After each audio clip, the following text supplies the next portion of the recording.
देखो जी, ये आपका सीए इंटर ग्रुप नंबर 2। पहले मैं आपको कुछ कुछ चीज़ें बता देता हूँ, फिर उसके बाद मैं अपने मेन कंटेंट पे चलूँगा। देखो, सीए इंटर सीए इंटर में आपका ग्रुप नंबर 2 में आता है ये सब्जेक्ट।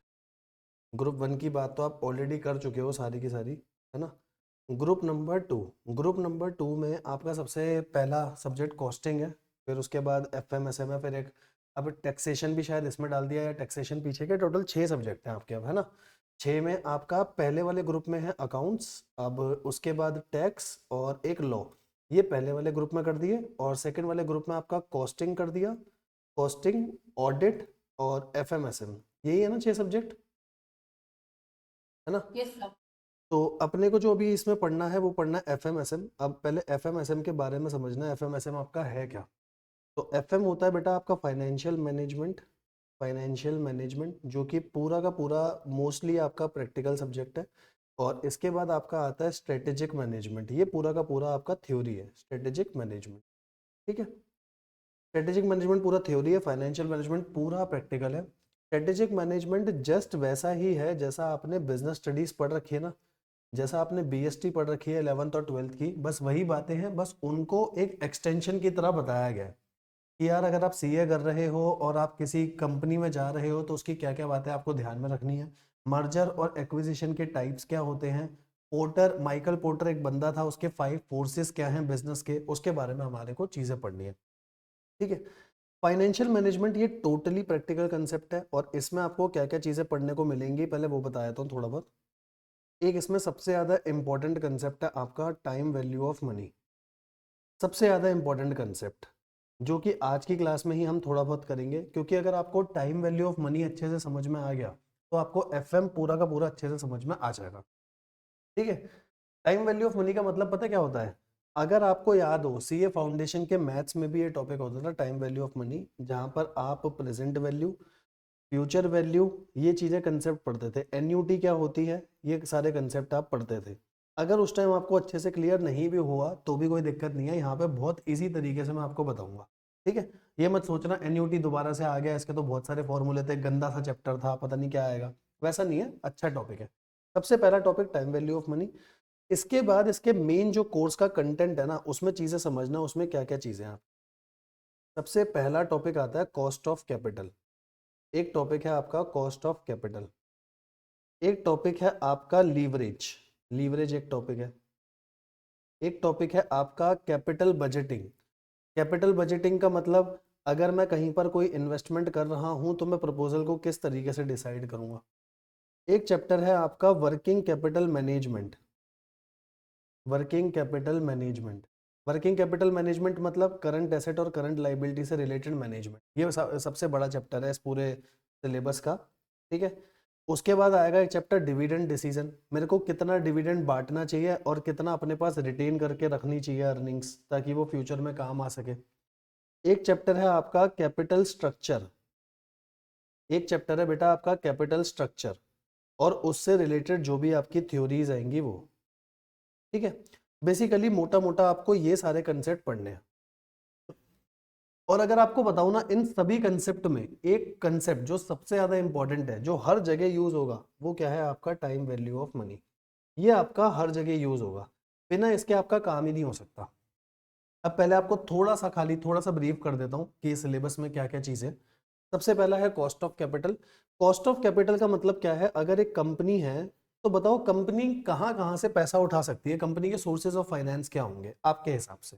आपको क्या लग रहा है कंपनी के सोर्सेज ऑफ फाइनेंस क्या क्या हो सकते हैं, बताओ, कुछ भी जो तुम्हारे को लग रहा हो।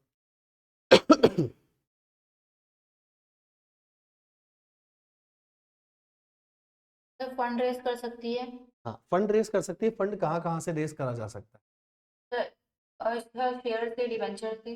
ठीक है, एग्जैक्टली जो हर बच्चे के दिमाग में सबसे पहला आता है कि सर इक्विटी शेयर से आप पैसा उठा सकते हो, आप डिबेंचर से पैसा उठा सकते हो, और आप प्रेफरेंस शेयर से पैसा उठा सकते हो, है ना, और आप बैंक का लोन ले सकते लोन हो। ले सकते हैं। बेसिकली यहाँ से आप पैसा उठा सकते हो।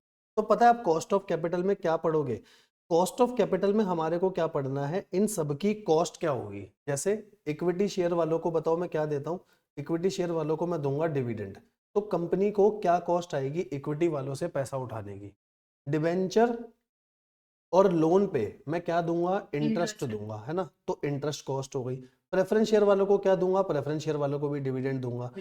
तो बेसिकली मुझे ये पढ़ना है कंपनी की weighted average cost of capital क्या होगी, मतलब जहां जहां से पैसा उठाया सारा का सारा बताओ कि कंपनी की कॉस्ट क्या निकलेगी। बस इतना आसान सा, हाँ भाई इतना आसान सा टॉपिक है। अगला टॉपिक लीवरेज। लीवरेज ये कहता है अगर आपके धंधे में फिक्स कॉस्ट है। अब देखो फिक्स कॉस्ट ना भाई दो प्रकार की होती है। फिक्स कॉस्ट आपकी दो टाइप्स की होंगी। एक होती है फिक्स ऑपरेटिंग कॉस्ट जो बिजनेस को रन करने में यूज होती है, और एक होती है आपकी फिक्स फाइनेंशियल कॉस्ट, जैसे सोर्सेज ऑफ फाइनेंस से जो आप पैसा उठा रहे हो। फॉर एग्जांपल डिबेंचर और लोन से अगर मैंने पैसा उठाया, चाहे आपको प्रॉफिट हो चाहे आपको लॉस हो, आपको तो ये इंटरेस्ट देना ही पड़ेगा, तो वो भी तो फिक्स फाइनेंशियल कॉस्ट है ना। तो फिक्स फाइनेंशियल कॉस्ट या fix operating cost. Operating cost का एग्जांपल दूं, जैसे फैक्ट्री का रेंट हो गया। आपकी फैक्ट्री के बाहर एक गार्ड बैठा है, चाहे अंदर प्रोडक्शन चले ना चले आपको उस गार्ड को पैसे देने हैं, तो फिक्स कॉस्ट हो गई।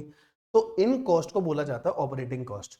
तो इस चैप्टर में ना बेसिकली आप ये पढ़ोगे कि इन फिक्स कॉस्ट की वजह से मेरे धंधे में क्या क्या फायदे आते हैं। नुकसान की बात नहीं कर रहा, नुकसान तो हर कोई बता देगा, फिक्स कॉस्ट का ये नुकसान होता है।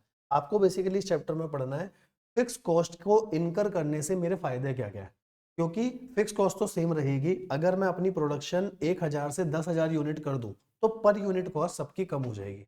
समझ में आया? वो इस लीवरेज चैप्टर का आपका मेन कंसेप्ट रहेगा। ठीक है।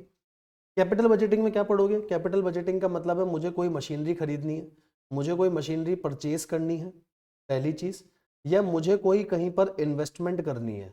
मुझे कहीं कोई पर इन्वेस्टमेंट करनी है, बहुत सारे प्रपोजल्स है। लेट सपोज मेरे पास दो प्रपोजल्स है, एक है प्रपोजल 1 एक है प्रपोजल 2। तो यहाँ पर बस आप इतनी सी बात पढ़ोगे कि मैं कौन से प्रपोजल में पैसा लगाऊं, बस आपको ये पढ़ना है। ठीक है, मतलब दोनों को पूरा पूरा इवेल्युएट करके कि आपके लिए ज्यादा बढ़िया कौन सा है एज पर फाइनेंशियल पर्सपेक्टिव। मैं नॉन फाइनेंशियल की बात नहीं कर रहा, मैं जज्बाती होकर के रिलेशंस मेंटेन करने की बात नहीं कर रहा कि इस बिजनेस से मुझे रिलेशन मेंटेन करना है तो प्रपोजल एक्सेप्ट कर लो, नहीं। हम फाइनेंशियल के हिसाब से बताएंगे, बहुत सारी टेक्निक्स होती है उसके हिसाब से। वर्किंग कैपिटल में क्या पढ़ोगे? वर्किंग कैपिटल के दो मेजर पार्ट्स क्या होते हैं बताओगे? वर्किंग कैपिटल के दो मेजर पार्ट्स क्या क्या होंगे? एक होता है करंट एसेट, एक होता है करंट लायबिलिटी। करंट एसेट में बेसिकली यहां पर आप क्या पढ़ोगे? सर हम डेटर की मैनेजमेंट कैसे करेंगे, रिसीवेबल्स की मैनेजमेंट कैसे करेंगे, हम कैश की मैनेजमेंट कैसे करेंगे, और हम इन्वेंट्री की मैनेजमेंट कैसे करेंगे, ये आपको पढ़ना है। ठीक है, करंट एसेट के पर्टिकुलर पार्ट्स, इन पर छोटे छोटे चैप्टर हैं। जैसे अगर मेरे को डेटर की मैनेजमेंट करनी है, अभी मैं अपने डेटर को उधार दे रहा हूँ 30 दिन का, अगर ये उधार मैं 40 दिन का कर दूं तो मेरी कितनी सेल बढ़ेगी, क्या मेरे को वो एक्सेप्ट करना चाहिए नहीं करना चाहिए। मैं कैश मैनेजमेंट में अपना कैश का पूरा बजट बनाऊंगा। इन्वेंट्री मैनेजमेंट में अगर आपको थोड़ा बहुत ध्यान हो, अगर आपने कॉस्टिंग पढ़ रखी हो तो आपको पता होगा इन्वेंट्री में जैसे इकोनॉमिक ऑर्डर क्वांटिटी क्या होती है, मटेरियल से रिलेटेड क्या क्या खर्चे हैं, लेबर से रिलेटेड क्या क्या खर्चे हैं, वो सारी चीज़ें यहाँ पर आएंगी। और करंट लायबिलिटी में जैसे क्रेडिटर्स की मेरे को मैनेजमेंट करनी है, वो कैसे होगा। वेजेस और ओवरहेड की पेमेंट करनी है, वेजेस और ओवरहेड की, तो वो कैसे पेमेंट होती होगी। ओवरहेड क्या होता है? ओवरहेड का मतलब जो ऊपरी खर्चे होते हैं, जो प्रोडक्शन से डायरेक्टली कभी भी लिंक नहीं होते, आप ये सारी बातें पढ़ोगे। डिविडेंड डिसीजन में क्या पढ़ोगे? डिविडेंड डिसीजन जनरली क्या होता है, देखो आप में से कितने लोगों ने ईपीएस के बारे में सुना है आज से पहले कभी कि ईपीएस क्या होता है? पता है ईपीएस के बारे में कुछ भी थोड़ा बहुत कि ये ईपीएस है? नंबर ऑफ शेयर से डिवाइड कर देते हैं सिंपल से। आप नंबर ऑफ शेयर से डिवाइड करते हो, अर्निंग पर शेयर निकल कर आता है। देखो थोड़ा सा बताता हूं आपको ईपीएस के बारे में। ईपीएस की फुल फॉर्म है अर्निंग पर शेयर। अगर आप लोगों को नहीं भी पता होगा ना तो भी आप यहाँ पे अंदाजा लगा सकते हो। देखो अर्निंग पर शेयर, सर सबसे पहले ना आपकी अर्निंग निकलती है जिसको आप ईबीआईटी बोलते हो, अर्निंग बिफोर इंटरेस्ट टैक्स। सबसे पहले निकलती है अर्निंग बिफोर इंटरेस्ट टैक्स। इसमें से सबसे पहले मैं इंटरेस्ट माइनस कर देता हूँ, सबसे पहले मैं इसमें से इंटरेस्ट माइनस कर देता हूँ तो निकल कर आती है अर्निंग बिफोर टैक्स। अगर आप इंटरेस्ट माइनस कर देते हो, इंटरेस्ट मतलब जैसे डिवेंचर दे दिया, लोन वाले को इंटरेस्ट दे दिया, बेसिकली आपने वो खर्चा सबसे पहले माइनस करा। उसके बाद आप मोदी जी को मोदी जी का टैक्स दे दो, जितना टैक्स होगा मतलब गवर्नमेंट को टैक्स दे दो। इसके बाद आपका निकल कर आता है अर्निंग आफ्टर टैक्स, और अर्निंग आफ्टर टैक्स के बाद हम क्या करते हैं, सबसे पहले हम प्रेफरेंस वालों को उनका डिविडेंड देते हैं। इक्विटी में कुछ भी बांटने से पहले हम प्रेफरेंस वालों को उनका डिविडेंड दे देते हैं, जो कि जनरली फिक्स होता है कि प्रेफरेंस वालों को तो देना ही देना है। अब ये जो बचा, इसको पता है क्या बोला जाता है, इसको बोला जाता है earning available for equity. Earning available, अभी नोट मत करना, मैं नोट करने का टाइम दे दूंगा, बस अभी समझो चीजों को। अर्निंग अवेलेबल फॉर इक्विटी, इसको बोला जाता है अर्निंग अवेलेबल फॉर इक्विटी, जो सिर्फ इक्विटी वालों के लिए है। और इक्विटी शेयर होल्डर कौन है, आपके ओनर है, ठीक है। अब अगर इस पार्ट को मैं ए बोल दूं कि ये आपका ए है, और जब आप इसको डिवाइड कर दो नंबर ऑफ इक्विटी शेयर से, जब आप इसको डिवाइड कर दो नंबर ऑफ इक्विटी शेयर से, तो आपका ईपीएस निकल कर आता है। Let suppose earning available for equity आपको दे रखी है, ये आई 10 लाख, ये आई 10 लाख, और आपके पास 1 लाख इक्विटी शेयर है। अगर आपके पास 1 लाख इक्विटी शेयर है, दैट मीन्स आपका ईपीएस निकल कर आ गया 10 रुपए पर शेयर, मतलब हर शेयर पे मैं 10 रुपए कमा रहा हूं। अब यहां से हर कंपनी की पॉलिसी अलग अलग होती है। कुछ कंपनी कहती है इस 10 रुपए में से हम कुछ डिविडेंड बांटेंगे, देखो इसमें से कुछ डिविडेंड जाता है जिसको बोला जाता है dividend per share, dividend per share कितना जाएगा, और कुछ हम रिटेन करके रख लेते हैं जिसको बोला जाता है रिटेन अर्निंग पर शेयर। आप रिटेन करके भी तो रखोगे ना, हो सकता है आगे फ्यूचर में कभी किसी धंधे में मेरे को पैसा इन्वेस्ट करना पड़े, ठीक है। ये हर कंपनी अपने हिसाब से करता है। जैसे मान लो आप में से कोई बोले कि मैं 6 रुपए का डिविडेंड बांटूंगा, 4 रुपए हर एक के रिटेन करके रखूंगा। दूसरी कोई कंपनी बोले नहीं जी मैं तो सिर्फ 2 रुपए का डिविडेंड बांटूंगी, 8 रुपए अपने रिटेन करके रखूंगी। वो हर कंपनी की अपनी अपनी पॉलिसी है। तो तो बेसिकली बेटा आपको पढ़ना ही ये है कि मैं कौन सी डिविडेंड की पॉलिसी लगाऊं। इस चैप्टर में हम यही पढ़ेंगे, सर मुझे कितना डिविडेंड बांटना चाहिए, कितना रिटेन करके रखना चाहिए। चैप्टर का मतलब समझ आया कि हम वो चैप्टर पढ़ना क्यों है, ये क्लियर हुआ? यहां तक कोई डाउट है तो बताओ। हाँ सर। और एक लास्ट आपका आएगा कैपिटल स्ट्रक्चर थ्योरी, और कैपिटल स्ट्रक्चर थ्योरी में पता आपको क्या पढ़ना है कि सर मुझे अपने कैपिटल स्ट्रक्चर में कितना डेट रखना है, कितना इक्विटी रखना है, कितना प्रेफरेंस शेयर रखना है, इन सब के ऊपर क्वेश्चन आएगा कि मैं किस प्रपोर्शन में डेट इक्विटी प्रेफरेंस शेयर रखूं सो दैट मेरा ईपीएस मैक्सिमम आ जाए। क्योंकि हर कंपनी क्या चाहती है, हर कंपनी का फाइनेंशियल मैनेजमेंट का बस एक एम है, एफएम का बस एक एम है, क्या? मैक्सिमाइज करो मैक्सिमाइज करो शेयर होल्डर की वेल्थ को, शेयर होल्डर की वेल्थ को मैक्सिमाइज करो, बस ये एम है। और शेयर होल्डर की वेल्थ कब मैक्सिमाइज होगी, जब ईपीएस सबसे ज्यादा आएगा।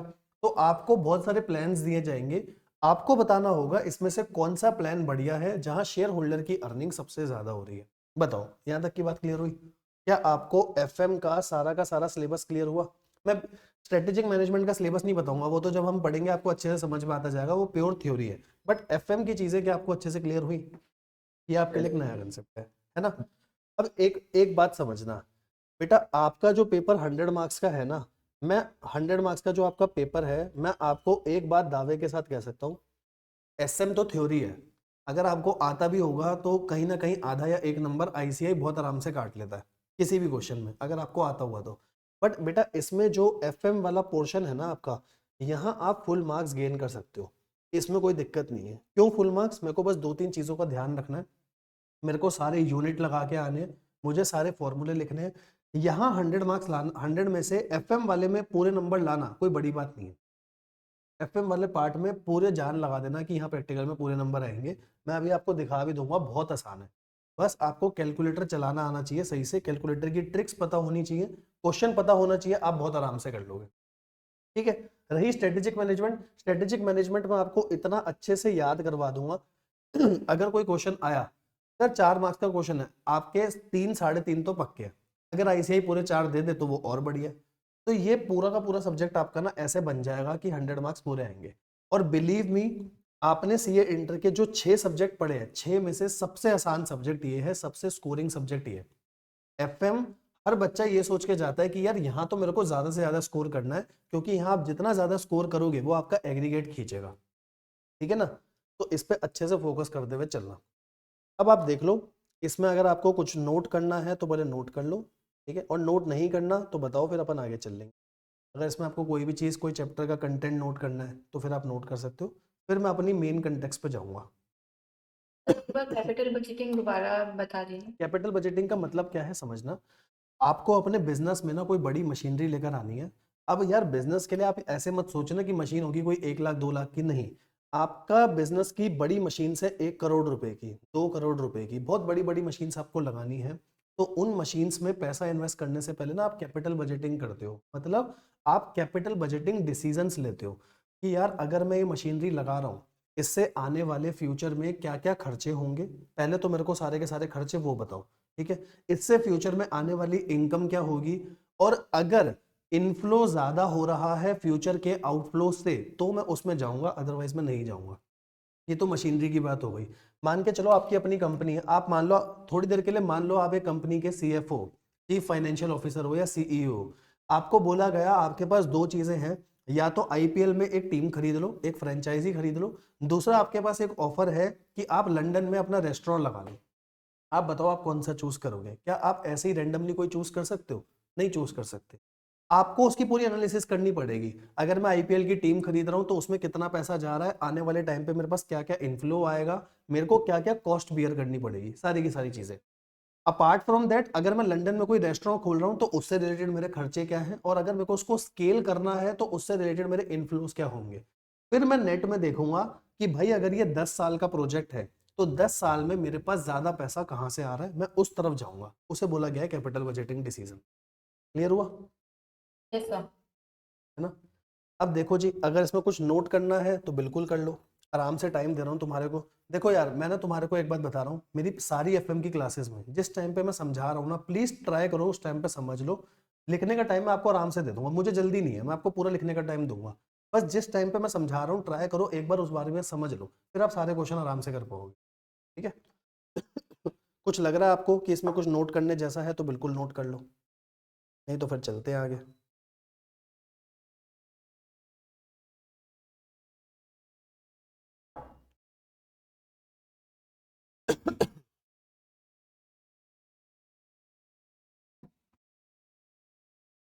बस बता देना जब हो जाए नोट, या नीचे करना हो तो बता देना। सर हो गया। हो गया? चले आगे। बाकी बच्चों का हुआ? नीचे कुछ नोट करना है इसमें? और ये जो लिखा है ना मैंने EBIT, उसमें से इंटरेस्ट गया फिर टैक्स गया, ये सब अगर आप अभी नोट नहीं करोगे तो भी चलेगा, क्योंकि ये पर्टिकुलरली उस चैप्टर में तो आएगा ही आएगा, वहां तो मैं आपको समझाऊंगा ही समझाऊंगा। ठीक है?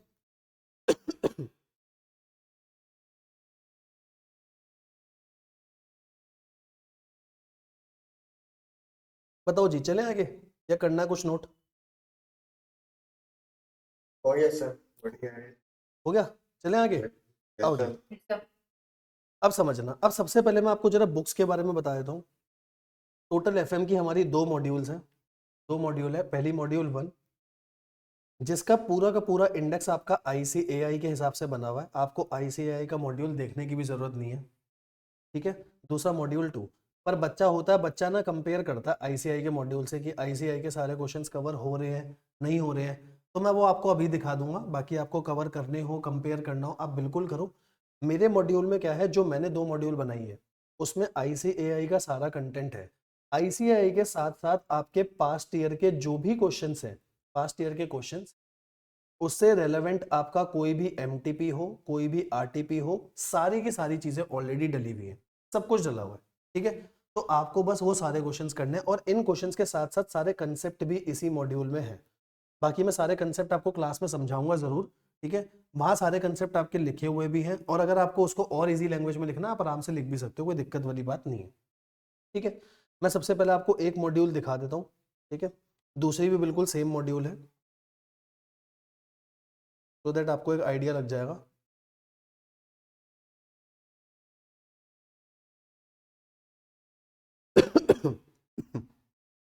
ये आपकी मॉड्यूल 1 है। ठीक है? ये पेपर नंबर 8 में चेंज कर दूंगा, अब तो 6 पेपर हुए, है ना? अब समझना, ये आपकी पहली मॉड्यूल है जिसमें हम ये पहले 3 तो कंसेप्ट पढ़ेंगे खाली। ये 3 कंसेप्ट है, किसी चैप्टर में नहीं है, बट ये आपको समझने बहुत जरूरी है आगे हर चैप्टर के लिए। ठीक है? उसके बाद अगर आप ICAI की मॉड्यूल देखोगे तो ICAI की मॉड्यूल में चैप्टर नंबर 1 2 जो है वो आपका थ्योरी है, इसलिए वो मैंने यहाँ नहीं डाला, मैंने सारी थ्योरी एक साथ डाली हुई है। चैप्टर 3 से प्रैक्टिकल है, जैसे आपका ये सबसे पहला चैप्टर, ये मॉड्यूल से ही चैप्टर की सीक्वेंस उठा रखी है। ठीक है, इसलिए मैंने ऊपर डाल भी दिया। ये जो चैप्टर नंबर है ये सारे मॉड्यूल के चैप्टर नंबर है, ताकि अगर आपको कभी कंपेयर करना हो आप आराम से कंपेयर कर सकते हो। ये cost of capital, capital structure, leverage, ऐसी आपकी दूसरी मॉड्यूल है। दूसरी मॉड्यूल में भी आपके सारे के सारे चैप्टर हैं, जैसे कैपिटल बजटिंग हो गया, वर्किंग कैपिटल हो गया, ये सब। अब एक बार आपको दिखा देता हूँ। ये तो बेटा हो गए सारे के सारे आपके हैंड रिटन नोट्स। ये सारे हैंड रिटन नोट्स हैं जो मैं आपको क्लास में सारी की सारी चीजें समझाऊंगा। अब एक बार ना इसके बाद मैं आपको चैप्टर्स पे लेके चलता हूँ। देखो ये कुछ क्वेश्चंस है जो मेरे को आपको यहाँ क्लास में करवाने हैं, ठीक है। अब देखो जैसे ये सबसे पहला चैप्टर है रेशो, ये सबसे पहला चैप्टर है आपका रेशो। तो सबसे पहले हम रेशो में ना सारी की सारी चीजें समझेंगे, सारे फॉर्मूलेज वगैरह सब लिखे हुए हैं, पर मैं आपको इसको क्लास में डिटेल में सारी चीजें समझाऊंगा, ठीक है। इसीलिए आपको नोट करने की कोई ज्यादा फिक्र नहीं करनी, क्योंकि नोटेड इसमें दे रखा है। हाँ स्टिल अगर आपको लगता है कि यार ये इजी लैंग्वेज में मुझे नोट करना, आप बिल्कुल नोट कर लेना, ठीक है।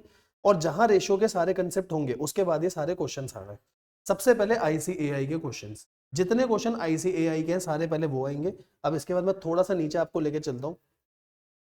इसके बाद सारे पीछे एग्जाम्स के क्वेश्चन आएंगे। जैसे देखो ये आपका एग्जाम का May 19 का क्वेश्चन है, और हर क्वेश्चन के साथ मैंने उसका सॉल्यूशन दे रखा है।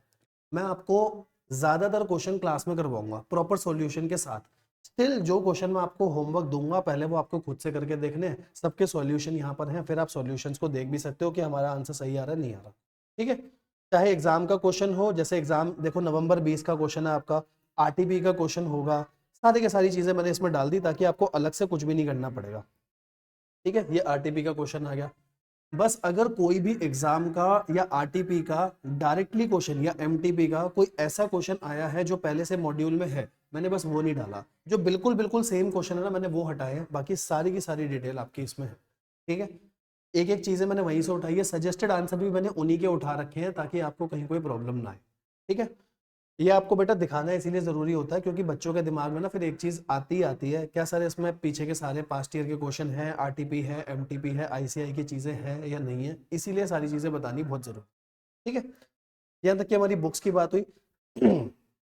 FM के आपके 2 मॉड्यूल है, इसलिए मैं बस अभी स्टार्टिंग में आपकी FM की बात कर रहा हूँ, क्योंकि पहले हमारा सारा FM चलेगा, जब स्ट्रेटेजिक मैनेजमेंट चालू होगा जब SM की बात करेंगे, ठीक है। अब आ जाओ, अब अपने मेन कंसेप्ट पे चलते हैं। जो सबसे पहली चीज आज मैं आप लोगों के साथ क्लास में लूंगा वो है टाइम वैल्यू ऑफ मनी, ठीक है। वो है टाइम वैल्यू ऑफ मनी। सबसे पहले टाइम वैल्यू ऑफ मनी पढ़ेंगे। आप पहले बताओ, आप लोगों को टाइम वैल्यू ऑफ मनी से रिलेटेड कोई भी चीजें पता है कि टाइम वैल्यू ऑफ मनी क्या होता है, कैसे होता है, कुछ पता है इसके बारे में? कभी सुना हो? प्रेजेंट वैल्यू, फ्यूचर वैल्यू, कुछ कुछ भी आइडिया हो तो बताओ।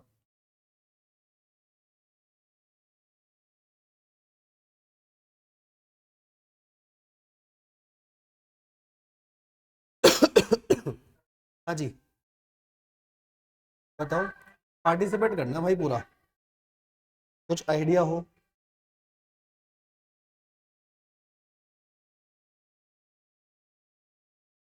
चैट पे लिख रहे हो क्या? फाउंडेशन में पढ़ा है सर, पता नहीं यार। अच्छा पढ़ तो रखा है, फाउंडेशन में याद नहीं है। और बाकी दो को, उदिता, दिशा, यस सर।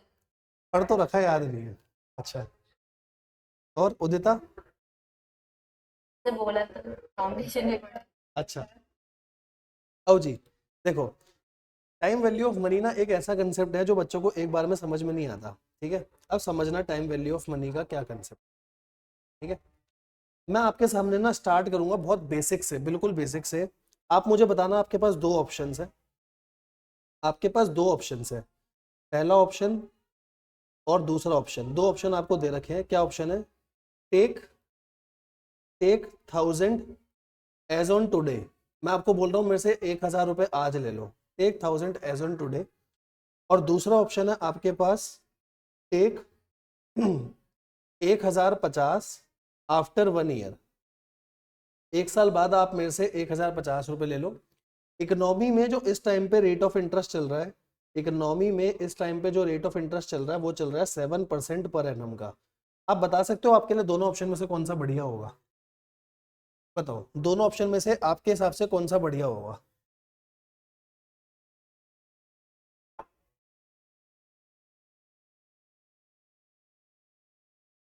कुछ भी लग रहा हो, विदाउट एनालिसिस आप आंसर कर सकते हो उसका कि सर दोनों में से मुझे लग रहा है ये ऑप्शन बढ़िया होगा।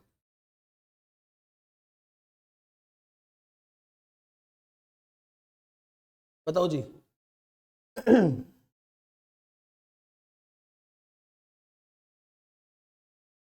One sir. ऑप्शन वन बढ़िया होगा क्योंकि आज 1000 मिल रहे हैं ना। एक साल बाद सर क्या पता या तो आप ना रहो या हम ना रहे, है ना। 1050 मिले, क्या फायदा इतने एक साल का वेट करके 50 रुपये ऊपर से कमाने का, क्या फायदा, है ना।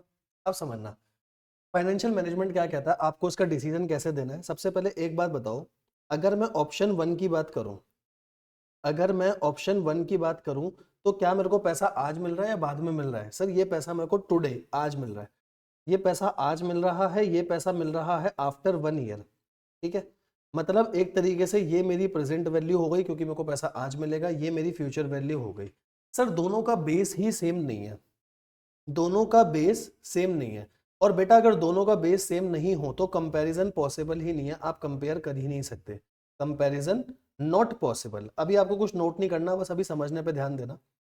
आपको कंपैरिजन पॉसिबल नहीं है, क्यों सर, एक चीज मुझे आज मिल रही है, एक साल बाद मिल रही है, तो मैं कंपेयर कैसे करूं। कंपेयर कैसे करोगे समझना, आप इसको कंपेयर जब कर सकते हो, जैसे मान लो ये आपका 0 टाइम है और ये टाइम है आफ्टर 1 ईयर, ये टाइम है आपका आफ्टर 1 ईयर। ठीक है, आफ्टर 1 ईयर मुझे 1050 रुपए मिल रहे हैं और इस दिन पे मुझे 1000 रुपए मिल रहे हैं। सर या तो दोनों को 0 टाइम पे ले आओ, दोनों को 0 टाइम पे ले आओ, मतलब इसको भी यहाँ ले आओ, मतलब इसकी प्रेजेंट वैल्यू निकाल लो और फिर कंपेयर कर लो, या दोनों को 1 ईयर पे ले जाओ, है ना, दोनों को एक साल के बाद ले जाओ या दोनों को 0 टाइम पे ले आओ। जब ही बेस सेम बनेगा और जब तक किसी चीज का बेस सेम नहीं होगा आप कंपेयर नहीं कर सकते, एफएम ये कहता है। ठीक है, तो एफएम पता है हमेशा क्या करता है, एफएम कभी भी ना आगे नहीं लेके जाता, फाइनेंशियल मैनेजमेंट कभी भी इसको आगे नहीं लेके जाता। फाइनेंशियल मैनेजमेंट हमेशा क्या करता है, जो चीज आगे मिलने वाली है ना उसकी प्रेजेंट वैल्यू निकालता है। फाइनेंशियल मैनेजमेंट क्या करेगा, जो भी चीज मुझे बाद में मिलने वाली है वो उसकी आज प्रेजेंट वैल्यू निकाल के रखेगा। यहाँ तक का कंसेप्ट क्लियर है, पहले यहाँ तक बताओ, यहाँ तक कोई दिक्कत है ना। अब आप एक बात देखो, सर देखो सबसे पहले बात करते हैं ऑप्शन नंबर वन की। तो ऑप्शन नंबर वन में तो कुछ नहीं है, मेरे को पैसा आज ही मिल रहा है 1000 रुपए, इसको तो छोड़ो, ये तो फालतू की बात हो गई। अगर मैं ऑप्शन नंबर टू की बात करूं, ऑप्शन नंबर टू में मेरे को एक साल बाद मिल रहा है 1050। अब आप एक बात बताओ, जब आप छोटे बच्चे हुआ करते थे 7वीं 8वीं क्लास में, आपने कंपाउंड इंटरेस्ट का एक फॉर्मूला पढ़ा था। कंपाउंड इंटरेस्ट का फॉर्मूला क्या कहता है, बहुत नॉर्मल सा फॉर्मूला आपके सामने रख रहा हूँ, आपको याद आ जाएगा। सर अगर मुझे फ्यूचर में कोई भी अमाउंट निकालना है तो मैं अमाउंट कैसे निकालता था, पहले ले लेता था प्रिंसिपल और प्रिंसिपल को कंपाउंड करता था। कंपाउंड कैसे, 1 प्लस रेट अपॉन में 100, कंपाउंड करता था नंबर ऑफ ईयर के लिए, तो मेरा अमाउंट निकलता था। पहले यहां तक बताओ, इस फॉर्मूले में कोई दिक्कत तो नहीं, ये तो बहुत बार पढ़ा हुआ है ना। अच्छा इसमें अमाउंट का क्या कहेंगे, सर अमाउंट हो गया जो फ्यूचर में मिलने वाला है, मतलब फ्यूचर वैल्यू जो फ्यूचर में मिलने वाला है। प्रिंसिपल जो आज आज आपने लगाया था, प्रिंसिपल हो गया प्रेजेंट वैल्यू, जो मैं आज लगा रहा हूं वही प्रिंसिपल होगा, है ना। रेट तो रेट ही रहेगा, उसमें कोई दिक्कत ही नहीं है, और एन भी आपका एन ही रहेगा, है ना। तो यही तो फॉर्मूला है, बस यही तो एक फॉर्मूला है। फ्यूचर वैल्यू का फॉर्मूला क्या हो गया, सर प्रेजेंट वैल्यू को कंपाउंड कर दो, बात खत्म। मेरे को फ्यूचर वैल्यू दे रखी है, बताओ मेरे को फ्यूचर वैल्यू कितनी दे रखी है। सर मेरे को फ्यूचर वैल्यू दे रखी थी, कितनी थी ऑप्शन टू में, 1050। मुझे 1050 मिलेंगे, कब मिलेंगे, एक साल बाद। मुझे इसकी प्रेजेंट वैल्यू निकालनी है, मुझे नहीं पता प्रेजेंट वैल्यू क्या है, मुझे नहीं पता, पर मुझे रेट पता है। बताओ इकोनॉमी में हमने रेट क्या माना था, रेट क्या चल रहा है, 7% का, है ना। ये हो गया 7% और ये हो गया एक साल के लिए। तो बताओ प्रेजेंट वैल्यू क्या आएगी, क्या मैं बोलूं प्रेजेंट वैल्यू आपकी ये हो जाएगी, सर 1050 को डिवाइड कर दो 1.07 की पावर 1 से। यहां तक कोई दिक्कत है तो बताओ, यहां तक कोई प्रॉब्लम है तो बताओ, तो सर है ना, यहां तक क्लियर है। तो मैं इसको क्या ऐसे लिख सकता हूं, आपको इसको ना हमेशा ऐसे लिखना, देखो सीधा मत करना क्योंकि पावर 1 की जगह कभी 2 भी आ सकती है, 3 भी आ सकती है, तो आपको इसको हमेशा ऐसे लिखना है। ठीक है, और अब आपको इसको कैलकुलेटर पे सॉल्व करना है, अपने कैलकुलेटर निकालो, 1050 इंटू में देखो 1 डिवाइडेड बाय 1.07, अगर पावर 1 है तो एक बार इक्वल टू दबाना, देखो 1 डिवाइडेड बाय 1.07, एक बार इक्वल टू दबाया, 3 डिजिट तक ले लो, बस 3 डिजिट तक राउंड ऑफ करके, तो 3 डिजिट तक राउंड ऑफ करके आ जाएगा मेरा 0.935। बताओ सबका ये आ रहा है, 0.935 आ रहा है, 1050 N2 में 0.935 करके देखो एक बार, और बताओ यही आ रहा है या नहीं आ रहा। ये मेरी वैल्यू आ गई 981.75, 981.75। बताओ जी, यहाँ तक कोई दिक्कत? सर अगर इसी में पावर 2 होती तो बस एक बार और इक्वल टू दबा दो, 1 डिवाइडेड बाय 1.07, एक बार इक्वल टू दबाया, एक बार पावर आई, दो बार इक्वल टू दबाया, दूसरी पावर आई, तीन बार इक्वल टू दबाया, तीसरी पावर आई, ऐसे चलता जाएगा, है ना। तो हमेशा नीचे जो पावर है ना उसके लिए आपको इक्वल टू दबाना है, वो एक नॉर्मल सी बात है, ठीक है। अब मेरे को प्रेजेंट वैल्यू समझ आ गई। सर प्रेजेंट वैल्यू आ रही है 981.75, मतलब मेरे को आज इस वाले में मिल रहे हैं 981.75। अब आप बताओ दोनों में से कौन सा ऑप्शन बढ़िया है? सर ऑप्शन नंबर 1 बढ़िया है, ठीक है। राज कहेगा मैं तो पहले ही आपको कह रहा था ऑप्शन नंबर 1 बढ़िया है। भाई ऑप्शन नंबर 1 बढ़िया लग रहा था, पर मुझे पूरी एनालिसिस करके बताना है। जो पैसे आज मिल रहे हैं वो ठीक है, जो आगे फ्यूचर में मिलने वाले हैं उन सबको खींच के आज ले आओ प्रेजेंट पे, और फिर आप कंपेयर करो दोनों में से कौन सा बढ़िया है। जो बढ़िया होगा उसे चूज कर देना। बताओ कोई दिक्कत? हाँ सर। हाँ सर। अच्छा एक एक चीज और बताओ सर, अभी मेरा क्वेश्चन था इनफ्लो का कि मुझे मिल रहा था, अगर मैं आपके सामने क्वेश्चन चेंज कर दूं कि मेरे को या तो अभी 1000 रुपए देने पड़ रहे हैं या एक साल बाद मेरे को 1050 देने पड़ रहे हैं, जिसकी आज आपने प्रेजेंट वैल्यू निकाल ली, अगर ये आउटफ्लो का क्वेश्चन होता तब आपके लिए कौन सा ऑप्शन बढ़िया होता? ऑप्शन 2। ऑप्शन 2 बढ़िया होता है, ठीक है। तो हर जगह आपको बस इतनी सी बात ध्यान रखनी है, अगर इनफ्लो की बात है तो जो ज्यादा आ रहा है वो बढ़िया, आउटफ्लो है तो जहां कम जा रहा है वो सबसे बढ़िया। बताओ पहले कंसेप्ट में कहीं भी कोई भी प्रॉब्लम पहले कंसेप्ट में कहीं भी कोई भी प्रॉब्लम या क्लियर है? सर। अब देखो टाइम वैल्यू ऑफ मनी का ये आपका पहला कंसेप्ट है पूरा। मैं एक बार आपको ये पहला कंसेप्ट पूरा यहाँ से भी पढ़ा देता हूँ, जो हमने वहाँ रीड करा सारा समझा। देखो ये चीजें आपके नोट्स में है तो हमारा टाइम बहुत बचेगा इसको नोट करने का। एक बार आप आराम से देख लो। सर आपके पास दो अल्टरनेटिव है, कौन सा चूज करना है? 1000 रुपए आज मिल रहे हैं या 1000 आफ्टर 1 ईयर। मैंने इसमें 1000 ही रखे थे एक साल बाद भी, और 7% पर एनम है। तो हमने लिखा क्योंकि ये दोनों ऑप्शन कंपेरेबल नहीं है, क्योंकि एक अल्टरनेटिव आज का है, एक साल बाद का है, तो मैं दोनों में क्या करूंगा, जो एक साल बाद मिल रहा है उसको भी मैं यहाँ पकड़ के ले आऊंगा, प्रेजेंट वैल्यू यहाँ ले आऊंगा। आपने इसकी प्रेजेंट वैल्यू निकाली, और जब आपने इसकी प्रेजेंट वैल्यू निकाली अब आप बोलोगे इसमें पैसा मेरे को कम मिल रहा है, क्योंकि यहाँ प्रेजेंट वैल्यू है 1000 पहले अल्टरनेटिव में, दूसरे अल्टरनेटिव में 1000 जो एक साल बाद मिलने वाला है उसकी आज प्रेजेंट वैल्यू इतनी है, तो मेरे लिए अल्टरनेटिव 1 बढ़िया होगा, ठीक है। अल्टरनेटिव 1 मेरा बढ़िया होगा। बताओ यहाँ तक कोई भी दिक्कत? और ये कंपाउंड इंटरेस्ट का जो फॉर्मूला था हमने फॉर्मूला भी लिख दिया पूरा का पूरा, ठीक है। बस यहाँ पर एक चीज मेरे को यहाँ लिखनी थी, अमाउंट आफ्टर एन ईयर होना चाहिए, अमाउंट आफ्टर एन ईयर। क्यों? क्योंकि आप यहाँ पर भी एन ले रहे हो, है ना। अगर वहाँ 1 लेता तो यहाँ अमाउंट आफ्टर 1 ईयर लिखना ठीक होता, लेकिन एन ईयर ले रहा हूँ क्योंकि मैं वहाँ पर भी एन ले रहा हूँ। पहला क्लियर है? बिल्कुल पहले में कोई दिक्कत? हाँ सर। पहला क्लियर है, ठीक है, समझ आया। चले आगे, ठीक है। अब आप देखना आपको टाइम वैल्यू ऑफ मनी कितना बढ़िया चैप्टर लगेगा। अगली चीज समझना, अगली टीवीएम की दो टेक्निक्स होती है बेटा। टीवीएम की दो टेक्निक्स होती है, ठीक है। इसमें कुछ नोट करने जैसा तो है नहीं क्योंकि आपको बुक में है ही सारी चीजें, बस आप समझते हुए चलो। अभी जहाँ कोई भी चीज नहीं समझ आए वो मेरे को बताना। अब देखो जी, टाइम वैल्यू ऑफ मनी की हमारी दो टेक्निक्स है। टाइम वैल्यू ऑफ मनी की दो टेक्निक्स है। एक का नाम है बेटा कंपाउंडिंग टेक्निक, एक का नाम है कंपाउंडिंग टेक्निक, एक को बोला जाता है डिस्काउंटिंग टेक्निक, ठीक है। पहले कंपाउंडिंग की बात करते हैं। कंपाउंडिंग टेक्निक का मतलब क्या है? बहुत नॉर्मल सी है। कंपाउंडिंग टेक्निक क्या कहती है? सर अभी आपने फॉर्मूला बताया था, future value equal to present value 1 plus r upon 100 की पावर n। अब आप एक बात बताओ, यहाँ आप क्या निकाल रहे हो? सर यहाँ मैं फ्यूचर वैल्यू निकाल रहा हूँ, और फ्यूचर वैल्यू निकालने के लिए आप क्या कर रहे हो? देखो ये कंपाउंड होता है, आप किसी चीज को कंपाउंड कर रहे हो ना, यहाँ पर कंपाउंड मतलब बढ़ा रहे हो। तो कंपाउंडिंग टेक्निक का मतलब जब भी मैं फ्यूचर वैल्यू निकाल रहा हूँ, क्योंकि फ्यूचर में जाकर के महंगाई बढ़ेगी, पैसे की वैल्यू बढ़ेगी, ठीक है। तो इस तरीके से हम बोल सकते हैं खाली कि फ्यूचर वैल्यू का मतलब कंपाउंडिंग टेक्निक होती है। हमेशा फ्यूचर की वैल्यू हमेशा ज्यादा होगी, और अगर आप उसकी प्रेजेंट वैल्यू निकालोगे तो वो कम आएगी, ठीक है। तुम्हारे को एक नॉर्मल सा एग्जांपल देता हूं, तुम उससे जल्दी से पकड़ पाओगे। आज अगर मैं आज की बात करूं, आज आप बाजार में 1 किलो आलू लेने चले गए, 1 किलो पोटैटो लेने चले गए, आपको वो मिल रहे हैं मान लो 80 रुपए के, 1 किलो पोटैटो। मुझे खाली एक बात बताओ, आफ्टर 1 ईयर, आफ्टर 1 ईयर आपको 1 kg पोटैटो लेने हैं, क्या वो 80 के मिलेंगे या 80 से ज्यादा के मिलेंगे या 80 से कम के मिलेंगे? बताओ। ज्यादा के मिलेंगे, क्योंकि जनरली महंगाई बढ़ती है, इन्फ्लेशन रेट बढ़ता है। मान लो 80 की जगह 90 में मिल रहे हैं, तो आप देख रहे हो सेम क्वांटिटी को लेने के लिए फ्यूचर की वैल्यू हमेशा ज्यादा होगी प्रेजेंट से। ऐसा क्यों? क्योंकि इकोनॉमी की एक जनरल असम्पशन होती है बेटा कि आगे जाकर के महंगाई बढ़ रही है, तो आज मैं पैसे में एक सर्टेन अमाउंट ऑफ मनी में जो क्वांटिटी खरीद पा रहा हूँ, सेम क्वांटिटी अगर मेरे को फ्यूचर में लेनी है तो पैसे ज्यादा लगेंगे, मतलब फ्यूचर वैल्यू हमेशा आपकी ज्यादा होगी, ऐसे समझ के चलना। ठीक है, तो कंपाउंडिंग का मतलब फ्यूचर वैल्यू निकालना, डिस्काउंटिंग का मतलब होता है प्रेजेंट वैल्यू निकालना। डिस्काउंटिंग का मतलब प्रेजेंट वैल्यू सर कैसे? देखो, कंपाउंडिंग का मतलब होता था मल्टीप्लाई करना, चीजों को मल्टीप्लाई करना, और अगर इसी फॉर्मूले से आप प्रेजेंट वैल्यू निकालोगे, प्रेजेंट वैल्यू का फॉर्मूला क्या बनेगा sir? Future value 1 plus r upon 100 की पावर n। आपने प्रेजेंट वैल्यू निकालने के लिए क्या करा? आपने इसी चीज को डिवाइड कर दिया। डिवाइड करने का मतलब आप डिस्काउंट कर रहे हो, मतलब आप उसको तोड़ते तोड़ते पीछे लेकर के आ रहे हो।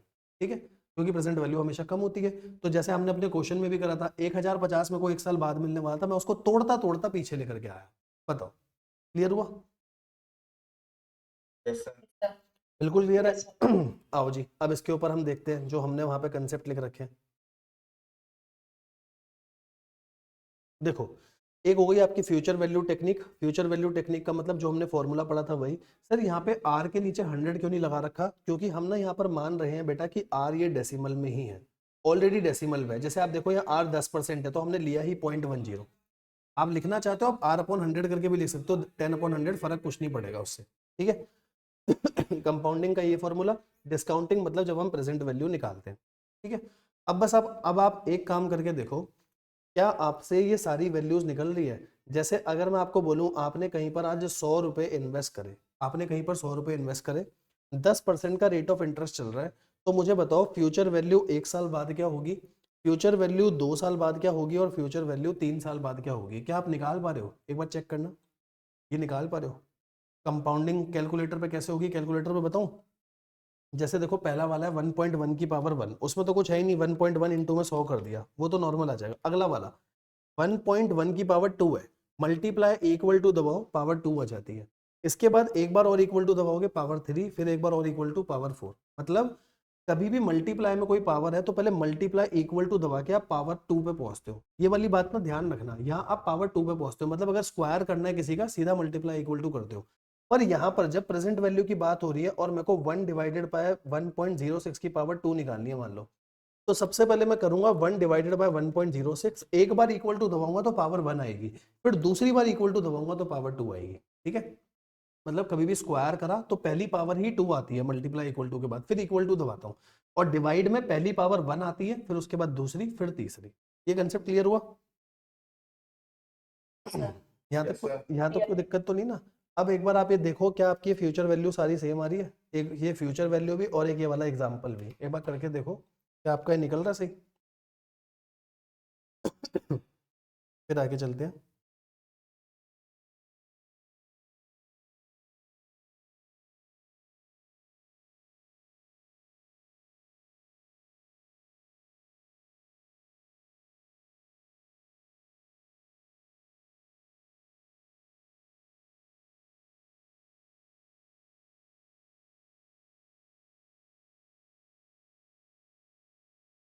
Yes sir. सही सही आ रही ना? Yes sir. चले आगे इसके बाद। यहाँ तक तो नॉर्मल सी बात थी, हमने 2 टेक्निक्स भी पढ़ ली। अब 2 टेक्निक्स के बाद आगे चलते हैं, आगे की बातें समझना। सबसे पहला कंसेप्ट आपका है पीवी निकालना है आपको, मल्टीपल कैश फ्लोज का। आपको आगे सारे के सारे कैश इनफ्लो दे रखे हैं, जब भी क्वेश्चन में कुछ नहीं लिखा इनफ्लो है। अगर मान लो कहीं ऐसा लिखा है माइनस का 10,000, माइनस का 10,000 का मतलब आउटफ्लो है। माइनस हमेशा डिनोट करता है आउटफ्लो को, और प्लस हमेशा डिनोट करता है इनफ्लो को। ये वाली बात ध्यान रखना, ठीक है? When they are unequal, unequal का मतलब हर साल आपको अलग अलग कैश फ्लो मिल रहा है। जैसे देखो, पहले साल आपको 1000 का कैश फ्लो मिला, दूसरे साल आपको 1500 का कैश फ्लो मिला, फिर 800 का, 1100 का, 400 का, ये कैश फ्लो आपको मिल रहे हैं। तो सबसे पहली चीज पता है मैं क्या करूंगा? सबसे पहली चीज ना, आप एक बार इसको नंबर लाइन पे प्लॉट करो। देखो जी, अगर मैं इसको नंबर लाइन पे प्लॉट करूंगा क्या होगा? सर मैं खड़ा हूँ 0 टाइम पे, पहले साल के एंड में मेरे को पैसा मिला 1000, दूसरा साल का एंड, तीसरा साल का एंड, चौथा साल और पांचवा साल। दूसरे साल के एंड में मिले 1500 रुपए, फिर मिले 800 रुपए, फिर मिले 1100 रुपए, और लास्ट में मिले मेरे को 400 रुपए। मेरे को इन सबकी प्रेजेंट वैल्यू निकालनी है। अब एक बात बताओ, आप प्रेजेंट वैल्यू का मतलब क्या है? सर प्रेजेंट वैल्यू का मतलब है इसको घसीट के लेके आना है पीछे 0 टाइम पे। ठीक है, तो मैं इसको डिस्काउंट करूंगा 1 साल के लिए। ठीक है, सेम इसको डिस्काउंट करूंगा 2 साल के लिए, क्योंकि ये 2 साल आगे खड़ा है। इसको डिस्काउंट करूंगा 3 साल के लिए, इसको 4 साल के लिए, और इसको डिस्काउंट करूंगा 5 साल के लिए। ये काम करूंगा। और फिर जब ये सारे जीरो टाइम पे आ जाएंगे मैं सबको जोड़ दूंगा। सही बात है ना? तो देखो आप वही काम कर रहे हो। देखो सबसे पहले 1,000 रुपये मेरे को 1 साल बाद मिले हैं, तो इसको 1 साल के लिए डिस्काउंट करने का मतलब आपका रेट ऑफ इंटरेस्ट 10% दे रखा है, तो ये आ जाएगा 1.10 की पावर 1। देखो यही करा हमने। अगला 1500 को 2 साल के लिए डिस्काउंट करूंगा, 1500 को 2 साल के लिए डिस्काउंट करूंगा, 800 को 3 साल के लिए, 1100 को 4 साल के लिए और 400 को 5 साल के लिए। यहां तक कोई डाउट है तो बताओ। No sir. यहाँ तक क्लियर है? और जब आप इन सबको जोड़ लोगे, इन सबको आपने जोड़ना है, तो देखो मैंने जोड़ने से पहले एक चीज और करी है। 1,000 इंटू में 0.909, ये 0.909 कैसे आया होगा आपको भी पता है, 1/1.10 की पावर 1। वैसे ये आया होगा 1/1.10 की पावर 2। ऐसे ये 3, ये 4 और ये 5। ठीक है, फिर आपने सबको मल्टीप्लाई करा, ये प्रेजेंट वैल्यू आ गई। अब आपको एक मजे की बात बताऊं, ये जो निकलता है ना, ये इनको पता है क्या बोला जाता है? जो 1/, नीचे 1 प्लस आर की पावर n निकलता है, इसको बोला जाता है बेटा प्रेजेंट वैल्यू फैक्टर। इसको क्या बोला जाता है? Present value factor. और इसको आप पेपर में शॉर्ट फॉर्म भी यूज कर सकते हो, पीवीएफ। आईसीआई ने अपनी बुक में भी यूज कर रखी है और सजेस्टेड आंसर्स में भी यूज कर रखे हैं, हम भी आंसर्स में यूज कर सकते हैं बिल्कुल, प्रेजेंट वैल्यू फैक्टर। बस आप मुझे एक चीज बताओ, क्या प्रेजेंट वैल्यू फैक्टर कभी भी 1 से ज्यादा हो सकता है? आप बताओ, या हमेशा 1 से कम होगा? क्या कहते हो? उनसे कम ही होगा। ये हमेशा 1 से कम होगा। ऐसा क्यों? क्योंकि जब आप डिवाइड कर रहे हो तो नीचे 1 के साथ आप रेट जोड़ रहे हो, रेट जोड़ रहे हो मतलब डिनोमिनेटर ज्यादा है, डिनोमिनेटर ज्यादा है, न्यूमरेटर कम है, ये हमेशा आपका 1 से कम आएगा। तो पीवीएफ की एक सबसे बड़ी पहचान यही है कि ये हमेशा 1 से छोटा होता है, 1 के बराबर भी कभी भी नहीं हो सकता। 0.9, 0.8 हमेशा 1 से छोटा होगा, 1 से बड़ा नहीं होगा। बताओ, कंसेप्ट क्लियर हुआ पहला? इसमें कोई दिक्कत? एक क्वेश्चन दूं, ऐसा एक क्वेश्चन देता हूं, करके देखो हो रहा है आपसे। एक क्वेश्चन देता हूं, मिस्टर एक्स है, मिस्टर एक्स को रिसीव हो रहे हैं कैश फ्लो, मिस्टर एक्स को कैश फ्लो मिल रहे हैं फॉर 5 ईयर्स, 5 साल तक कैश फ्लो मिल रहे हैं। Calculate present value. आपको क्या करना है? इनकी प्रेजेंट वैल्यू निकालनी है। और इंटरेस्ट का रेट दे रखा है बेटा, इंटरेस्ट का रेट दे रखा है 6% पर एनम, 6% पर एनम का इंटरेस्ट का रेट है। और ये आपको दे रखा है ईयर एंड, और यहाँ दे रखे हैं कैश फ्लो, ईयर एंड 1, 2, 3, 4 और 5।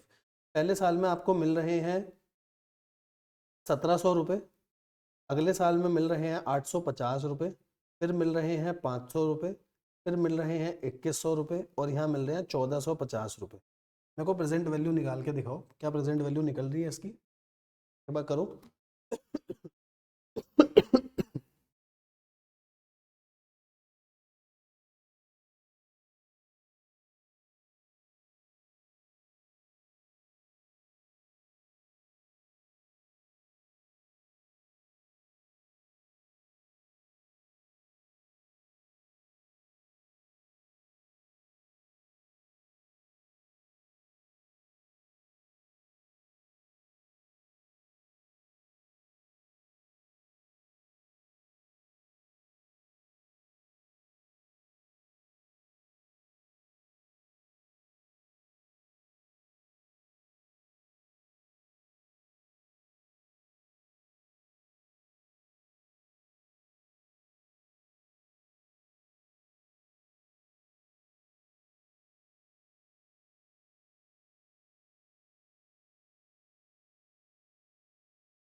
मुझे तो बताना।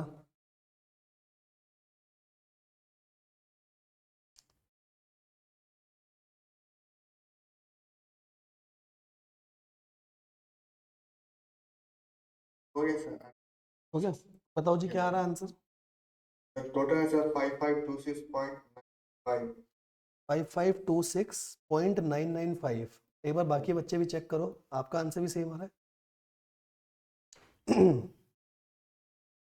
बताओ।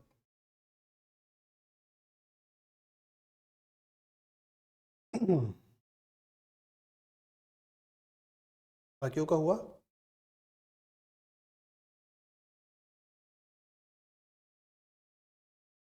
सर मेरा आ रहा है 5525.95। इतना डिफरेंस चलेगा क्योंकि हो सकता है आपने कहीं पर एक अप्रॉक्स गलत दे रखा हो किसी ने। देखो मैं एक बार आपको ना फैक्टर बता देता हूँ, सारे फैक्टर चेक कर लेना। 1 डिवाइडेड बाय 1.06, पहला फैक्टर आएगा आपका, जो पहला प्रेजेंट वैल्यू फैक्टर है वो आएगा 0.943, पहला आएगा 0.943। अगला आएगा आपका बेटा 0.889 है, तो इसको कर दो 0.890, है ना, वो 90 हो जाएगा अप्रॉक्स होकर के। अगला आएगा 0.834, ये आएगा 0.834। फिर अगला आएगा बेटा 0.792, और उसके बाद लास्ट आएगा आपका 0.747। ये फैक्टर्स आपके आएंगे, ठीक है? यहाँ तक कोई दिक्कत तो नहीं? यहाँ तक कोई परेशानी है तो बताओ, ये क्लियर है? Clear sir. अब ना आप एक बात बताओ, क्या उस जो हमने क्वेश्चन करा, क्या उसकी एक अल्टरनेटिव प्रेजेंटेशन में ऐसे भी तो कर सकता हूं ना कि पहले कैश फ्लो लिख लिया, यहां मैंने लिख लिया प्रेजेंट वैल्यू फैक्टर, 6% पे क्या क्या प्रेजेंट वैल्यू फैक्टर है वो लिख लिए, और मैंने ए और बी को यहाँ मल्टीप्लाई कर दिया, आगे ए और बी को मल्टीप्लाई कर दिया, इन सब का सम ले लिया, वो भी तो प्रेजेंट वैल्यू आ जाएगी। बताओ क्या कहते हो? हम ऐसे भी तो दिखा जी सकते हैं, सर। है ना? पेपर में ना ये वाली प्रेजेंटेशन लोग ज्यादा दिखाते हैं, टेबल वाली, और आपके लिए भी ये वाली प्रेजेंटेशन ज्यादा सही रहेगी। पता है क्यों? उसमें बार बार ऐसे करके दिखाओ 1 + 0.06, उनको सबको छोड़ो, आप सीधा ऐसे भी प्रेजेंटेशन दिखा सकते हो, ठीक है? देखो यही दूसरी चीज मैंने अपने नोट्स में भी लिखी हुई है, दिखाता हूँ। 5526 5525 बेटा सही है, इतना डिफरेंस चलेगा, है ना? अप्रोक्सीमेशन में इतना डिफरेंस आता ही आता है। देखो जो चीज हमने पढ़ी, यहाँ पर इसकी अल्टरनेटिव प्रेजेंटेशन है नहीं, अल्टरनेटिव प्रेजेंटेशन मैंने कहीं नीचे दिखा रखी है? नहीं दिखा रखी है यहाँ पे, ठीक है?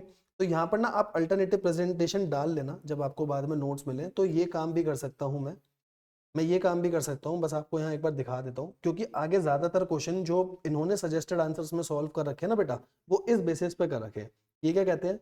ये कहते हैं आप ईयर एंड लिख लो, जैसे ईयर एंड हुआ 1 2 3 4 5, आगे कैश फ्लो लिख लो, जो भी आपके कैश फ्लो हैं सारे के सारे कैश फ्लो लिख लो, इसके आगे लिख लो प्रेजेंट वैल्यू फैक्टर, जो भी रेट पर हो वो सारे आप प्रेजेंट वैल्यू फैक्टर डेसिमल में लिख लो, और फिर इसके बाद ये अगर आपका ए है ये बी है, तो आप प्रेजेंट वैल्यू निकाल लो, वो कैसे आएगी? ए इंटू बी करके, और जहां आप सारी की सारी प्रेजेंट वैल्यू निकाल लो, इसका टोटल कर लो। तो आप ऐसे करके भी पेपर में दिखा सकते हो, ठीक है? चल सकते हैं आगे अगले कंसेप्ट पे, यहाँ तक क्लियर है? कंसेप्ट तक यस क्लियर सर। है? आगे आ जाओ चौथा कंसेप्ट। यस। चौथा कंसेप्ट और ज्यादा आसान, बहुत ही ज्यादा सिंपल कंसेप्ट। कह रहा है आपको बहुत सारे मल्टीपल कैश फ्लो की प्रेजेंट वैल्यू निकालनी है जहां पर ये सारे इक्वल हो। भाई अभी तक तो अलग अलग थे, तब जब हमारा आंसर आ गया तो इक्वल तो और ज्यादा आसान है। देखो एक तो इक्वल का वही तरीका है जैसे आपने पहले वाले का निकाला। सर एक तरीका तो यही है, ये फ्यूचर वैल्यू सारी दे रखी है, इसको एक बार 0.909 से करा क्योंकि मैंने रेट 10% का लिया है, दूसरी बार अगले प्रेजेंट वैल्यू फैक्टर से, तीसरी बार अगले प्रेजेंट वैल्यू फैक्टर, चौथा अगले प्रेजेंट वैल्यू फैक्टर, ठीक है? और एक बात खाली बताना, क्या यहाँ पर मैं एक काम कर सकता हूँ? सर यहाँ पर देखो, यहाँ पर 100 जो है हर एक में कॉमन आ रहा है, यहाँ 100 मेरा हर एक में कॉमन आ रहा है, तो क्यों ना मैं एक काम करूँ, 100 को बाहर रख के अंदर सबको मल्टीप्लाई कर लूँ जितने मेरे प्रेजेंट वैल्यू फैक्टर है ना? और पता है इसका एक शॉर्टकट भी है, इसका शॉर्टकट क्या है? शॉर्टकट बताता हूँ, इसका एक शॉर्टकट भी है, आप सीधा भी प्रेजेंट वैल्यू निकाल सकते हो। कैसे? कैश फ्लो लो एवरी ईयर का, क्योंकि हर ईयर का सेम है, कैश फ्लो लो और उसे मल्टीप्लाई कर दो पीवीएएफ से। सर आपने तो पीवीएफ बताया था, पीवीएएफ क्या है बेटा? पीवीएएफ होता है present value annuity factor, present value annuity factor. और ध्यान रखना, प्रेजेंट वैल्यू एन्युटी फैक्टर ना सिर्फ जब लगेगा जब आपको हर साल पैसा मिल रहा हो और हर साल सेम पैसा मिल रहा हो। एन्युटी का मेन फीचर क्या होता है? एन्युटी का मेन फीचर ये होता है कि हर साल पैसा मिल रहा हो और हर साल सेम फिगर मेरे को मिल रही हो, मैं सिर्फ जब ही ये लगाऊंगा, अदरवाइज मैं नहीं लगाऊंगा।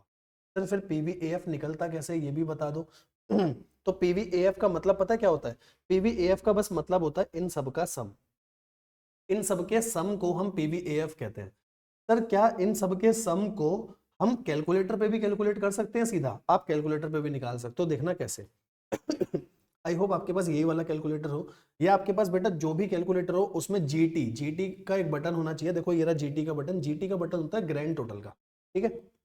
मैं क्या करूंगा देखना, पहले 1 divided by 1.1, 1 divided by 1.1 equal to, आपने एक बार दबाया, ये आ गया पीवीएएफ, प्रेजेंट वैल्यू फैक्टर आया अभी 1 साल का, प्रेजेंट वैल्यू फैक्टर 1 साल का। 2 दबाया, दूसरा आ गया, 3 दबाया, तीसरा आ गया, 4 दबाया, चौथा आ गया, 5 दबाया, पांचवा आ गया, 5 आ गए। इसके बाद आप दबा दो जीटी, जीटी मतलब ग्रैंड टोटल बटन, तो ये आ जाएगा 3.791, समझे? ये आपका जीटी बटन दबाने के बाद आता है। तो आप सीधा कैलकुलेटर पे ये निकाल करके शॉर्टकट भी लगा सकते हो। बताओ क्लियर हुआ या नहीं हुआ? बस यहाँ ध्यान जी। रखना, यहाँ एक बात ध्यान रखना, यहाँ कैश फ्लो हर साल का लेना है। आप ये काम मत करना सर 5 साल तक 100 रुपए मिल रहे हैं तो 500 ले लो, नहीं भाई, यहाँ पे हर साल का मतलब 100 रुपए ही लेने हैं मेरे को, ठीक है? हो जाएगा ये। एक बात बताओ, यस। जैसे हमने कंक्लूजन निकाला था कि सर प्रेजेंट वैल्यू फैक्टर हमेशा 1 से छोटा होगा, प्रेजेंट वैल्यू एन्युटी फैक्टर बताओ 1 से छोटा होगा या 1 से बड़ा होगा? एन्युटी फैक्टर 1 से छोटा या 1 से बड़ा? से बड़ा होगा क्योंकि सबका हाँ कमाल। हाँ, तो ये 1 से बड़ा होगा, और ये कभी कभी 1 से छोटा होता है। पता 1 से छोटा कब होता है? जब आप प्रेजेंट वैल्यू एन्युटी फैक्टर 1 साल का निकालो, क्योंकि 1 साल में तो ये प्रेजेंट वैल्यू फैक्टर के बराबर ही आएगा, तो 1 से छोटा हो सकता है। मतलब एन्युटी फैक्टर 1 से छोटा भी होगा, ज्यादातर केसेस में 1 से बड़ा होगा, क्योंकि 1 साल का हम कभी भी निकालेंगे थोड़ी, हम तो हमेशा ज्यादा साल का निकालेंगे, है ना? तो 1 से बड़ा होगा, और प्रेजेंट वैल्यू फैक्टर हमेशा 1 से छोटा होगा। यहाँ तक की बात ठीक है? बिल्कुल। यहाँ तक कोई दिक्कत है तो बताओ। यहाँ तक कोई दिक्कत? तो सर एक क्वेश्चन करके दिखाओ फिर, एक क्वेश्चन देता हूं, करके दिखाओ, हो रहा है? Mister X receive 10,000 rupees every year at end of year. हर साल एंड में इसको 10,000 रुपये मिल रहे हैं फॉर 7 ईयर्स, 7 साल तक मिल रहे हैं। रेट आपको दे रखा है 8% पर एनम। बताओ प्रेजेंट वैल्यू क्या होगी? मल्टीपल कैश फ्लो हैं, पर सारे के सारे इस बार इक्वल हैं कैश फ्लो। निकाल के देखो।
Six two eight six three, एक आंसर तो मेरे पास आ गया 62863। मैं भी चेक कर लेता हूँ। 1 2 3 4 5 6 7, एंड टोटल करा 5.206 इंटू में 10,000, 52,060 आ रहा है मेरे हिसाब से। तो एक बार चेक करो, हो सकता है 1 साल आपने ज़्यादा ले लिया हो या 1 साल मैंने कम ले लिया। 7 साल तक था ना। 1 डिवाइडेड बाय 1.08, 1 2 3 4 5 6 7, ग्रैंड टोटल करने पे 5.206 आ रहा है मेरा तो यार, यस सर। है ना? यस। हाँ यही आएगा आंसर। राज हो सकता है तूने 1 साल ज़्यादा ले लिया हो कोई, उस वजह से आंसर अलग आ रहा हो। यहाँ तक क्लियर है? यहाँ तक कोई डाउट है तो बताओ, नो सर। चले आगे। आओ जी, इसके बाद एक चीज और बताता हूँ तुम्हारे को। देखो, ये हमारे 4 फैक्टर हो गए। अब पांचवा ध्यान से देखना, पांचवा क्या है, पांचवा कंसेप्ट देखना, पांचवा कंसेप्ट क्या है। सर कैश फ्लो की प्रेजेंट वैल्यू निकालनी है, बात क्लियर है, अभी भी हमने निकाली। अप टू परपेचुअल इनफाइनाइट या फॉर एवर, कभी भी आपको वो क्वेश्चन ऐसा दे दे, सर आपको 10,000 रुपए की कमाई हो रही है हर साल तक, लाइफ टाइम, कुछ बताया ही नहीं, 10 साल 15 साल 20 साल, बस ये बोला हर साल तक। अगर कभी ऐसा क्वेश्चन आता है, और ध्यान रखना इसमें हमेशा आपके कैश फ्लो इक्वल आएंगे, इसमें कभी भी कैश फ्लो अनइक्वल नहीं आते, वो हमारे कोर्स में ही नहीं है, क्योंकि अगर कैश फ्लो अनइक्वल होंगे तो फॉर्मूला ही नहीं बन पाएगा। जैसे मैं आपको बोलूं, आपने किसी ऐसी जगह इन्वेस्ट करा है जहां आपको लाइफ टाइम तक हर महीने 1000 रुपए मिलेंगे, मुझे उस केस में प्रेजेंट वैल्यू निकालनी है।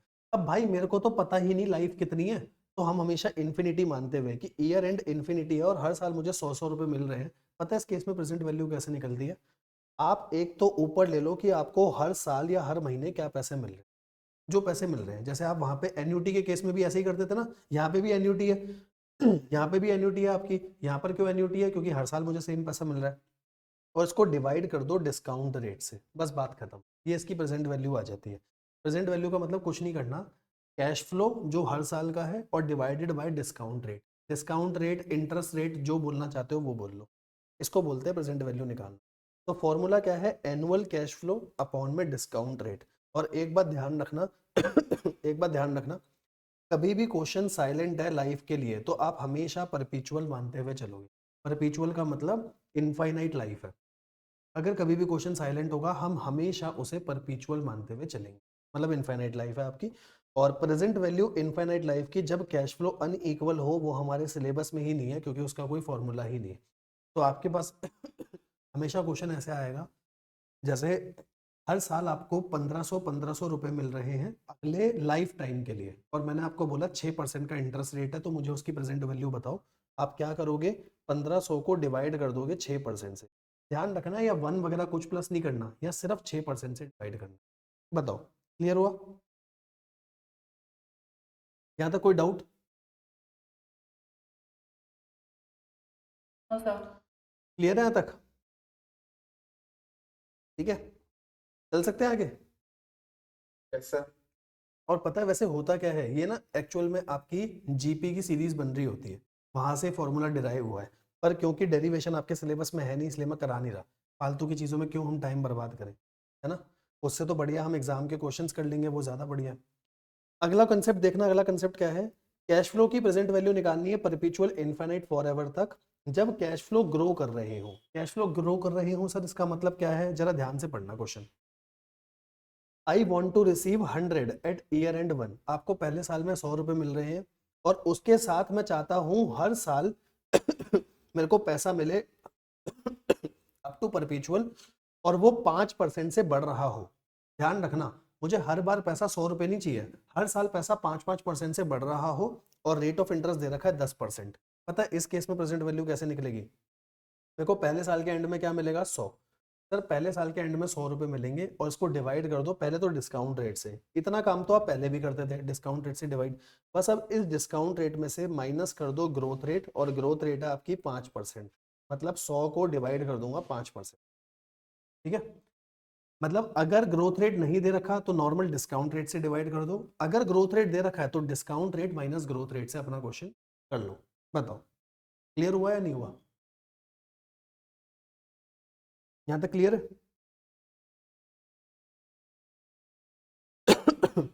यहाँ तक कोई सर। डाउट? हाँ जी, यस सर। क्लियर?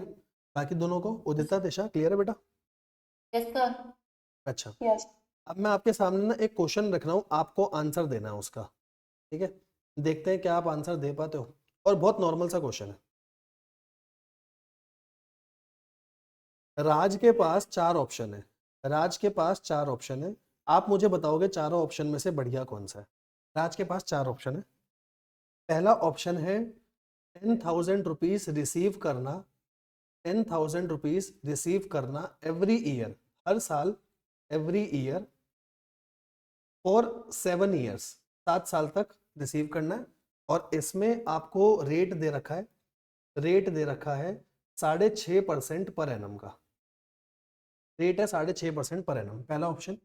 दूसरा ऑप्शन, 10,000 रुपए रिसीव करने हैं एवरी ईयर, परपीचुअल तक, परपीचुअल तक करने हैं, और यहाँ रेट आपको दे रखा है बेटा 7% पर एनम। रेट मैं सबके चेंज कर रहा हूँ, रेट है 7%। तीसरा केस है, इसको ईयर एंड और ये कैश फ्लो मिल रहे हैं, ईयर एंड और ये कैश फ्लो मिल रहे हैं इसको, पहला ईयर एंड, दूसरा, तीसरा, चौथा, पांचवा और 6 साल का क्वेश्चन है आपकी बात। इसको कैश फ्लो मिल रहे हैं पहले साल 1,000 रुपये, अगले साल 3,000 रुपये, अगले साल 4,000 रुपये, फिर 1,500 रुपये और 800 रुपये और 2,000 रुपये। ये पैसा इसे मिल रहा है, रेट है 10% पर एनम। आपको बताना है सबसे बढ़िया ऑप्शन कौन सा होगा इसका। मैं सारे के सारे केस डाल रहा हूँ जितने हमने प्रेजेंट वैल्यू में अभी तक पढ़े हैं। आपने इक्वल वाला डाल दिया, परपीचुअल डाल दिया, नॉर्मल डाल दिया, और एक अपन केस डाल देते हैं, एक हमारा केस बच रहा है ना ग्रोइंग वाला। हाँ, आपको 10,000 रुपये मिल रहे हैं परपीचुअल, परपीचुअल मतलब हर साल मिल रहे हैं, एवरी ईयर, लाइफ टाइम तक मिल रहे हैं पैसा। और यहाँ ग्रोथ रेट आपको दे रखा है, आपको ग्रोथ रेट दे रखा है 6% पर एनम का, और डिस्काउंट रेट या इंटरेस्ट रेट ये आपको दे रखा है 11% पर एनम। लो जी, बताओ कौन सा ऑप्शन राज के लिए सबसे बढ़िया रहेगा।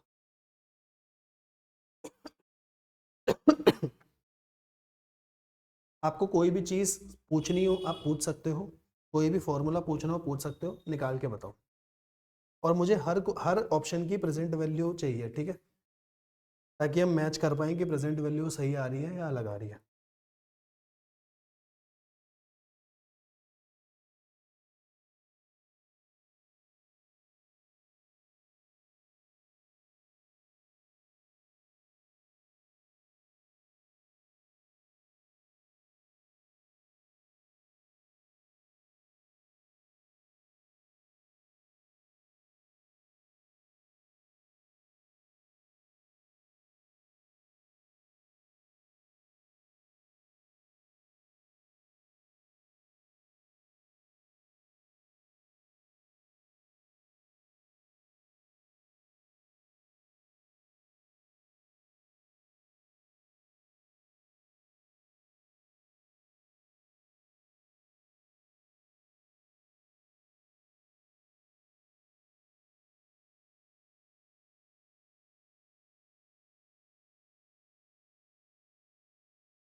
हुआ बच्चों?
मुझे तो बताना बेटा।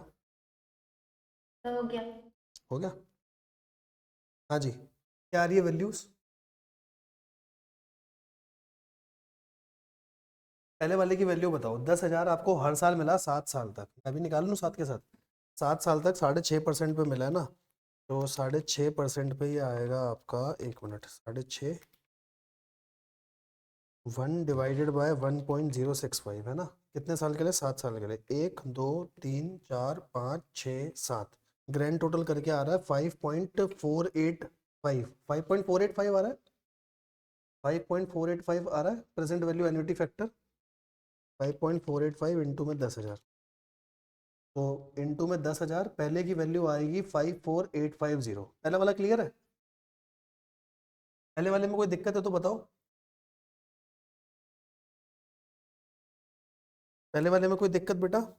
दूसरा होगा 10,000 को डिवाइड बाय 7%। अगला आ जाएगा 142,857, 142,857.14। बताओ जी, यस पहले दो यही आ रहे हैं। Yes sir. बाकी राज, उदिता, यस सर। यहाँ तक ठीक है। अगला तीसरा वाला तो यार मेरे को पूरा सॉल्व करना पड़ेगा, तो तीसरा वाला भी कर रहा हूँ, 1 मिनट। और चौथा होगा 10,000, चौथे में आएगा आपका 10,000, डिवाइड किससे करूंगा? 11 माइनस 6, 5% से, 5%। Divided by 5%। ये आ रहा है 2 लाख। 2 लाख। और मतलब सबसे ज्यादा मेरे ख्याल से 2 लाख ही आएगा आपका, यस सर। है ना। बट एक बार 10th वाला भी कर लेते हैं। तो 10th वाले में 1,000, 3,000, 4,000, 1,500, और क्या है, 800 और 2,000, 800 और 2,000। रेट कितना है? 10% है ना। 1 डिवाइडेड बाय 1.1, पहला आएगा आपका 0.909, फिर आएगा आपका 0.826, फिर आएगा 0.751। मैंने जान के क्वेश्चन दिया था ताकि आपके अभी तक के सारे कंसेप्ट क्लियर हो जाएंगे। 0.683, 0.621, और लास्ट आएगा आपका 0.564। इनको मल्टीप्लाई करके सबसे प्रेजेंट वैल्यू निकल जाएगी। बताओ जी, यस सर। क्वेश्चन क्लियर हुआ सबको? यस। राज क्लियर है बेटा?